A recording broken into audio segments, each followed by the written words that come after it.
Good afternoon. Almost.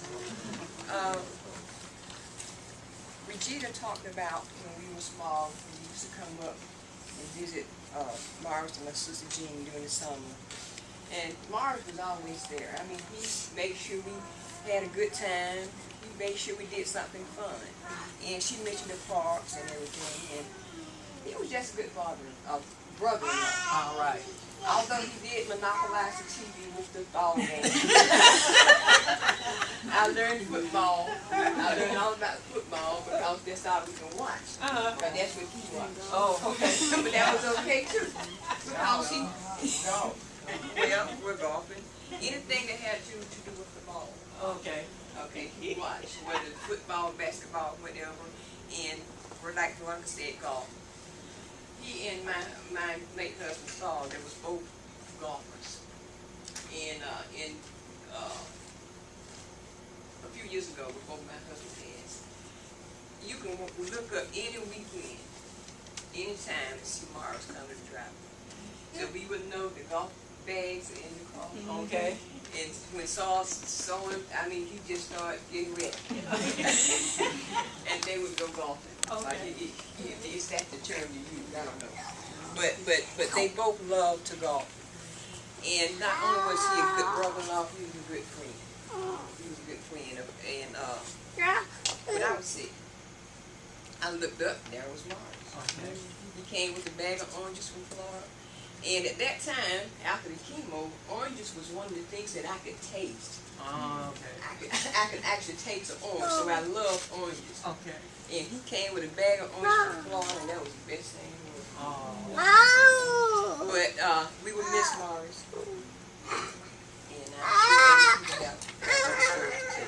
All right. Amen.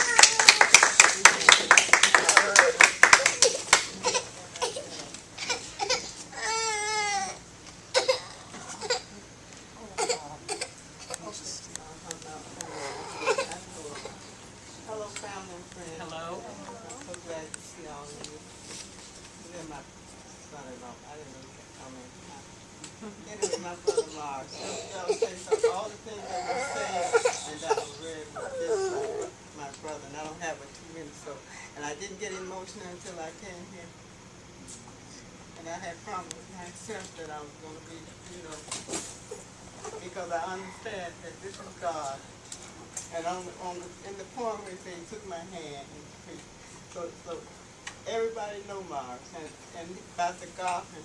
He was a caddy when we were teenagers, and he wanted me to go with him. And I just said, it's too hot out there. So he said, you can ride on a little cart. I said, come on, I never did go. That's one thing I was thinking about my regret. That's one thing I regret. I never did go golfing with him. But anyway, we did so many other things. I'm not going to talk too long, but and somebody, my daughter Nicole, told me, say, Mom, don't go too far down the yellow. She did want me, but I'm not going to take up too much time because it's children and the other family won't have something to say too. But everything was said and it's there, and this is everybody know him. And when I saw his picture, do you know that I said, that's that smile. He had a smile that will melt your heart.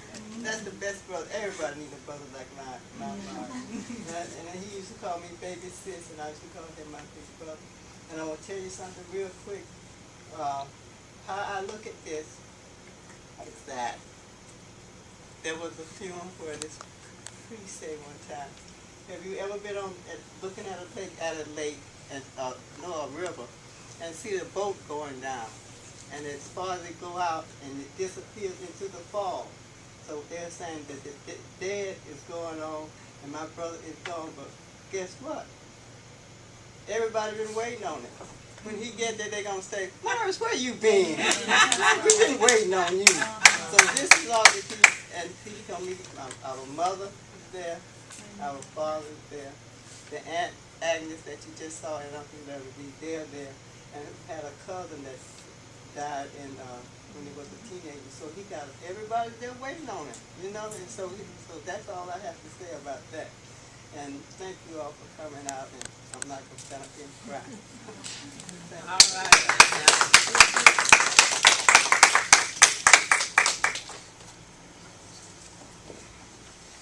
I just can't let the opportunity go by.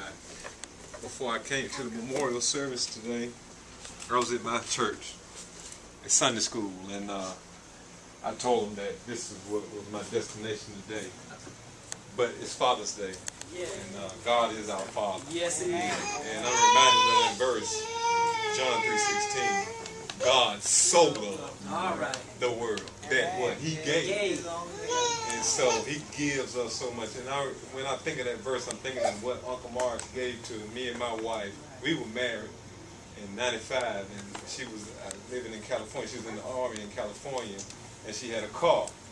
And I was stationed in South Carolina, way across the country. So I'm saying, how you going to get that car? Because this is a long drive. Yes, it is. I can't afford to ship it. And she said, oh, Uncle Morris will help me drive it. I said, Uncle Morris will help you drive it. Oh, okay. That'll work. Both of y'all take turns driving.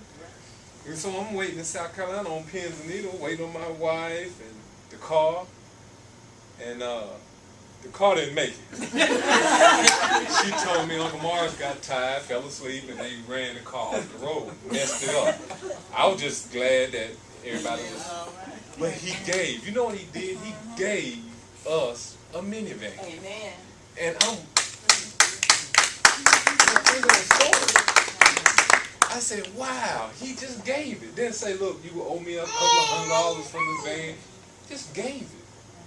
You know, like God gives. Amen. Like a father should give. Yes. And what an example. And I just want to say thank you, Uncle Mark. All right. And thank you.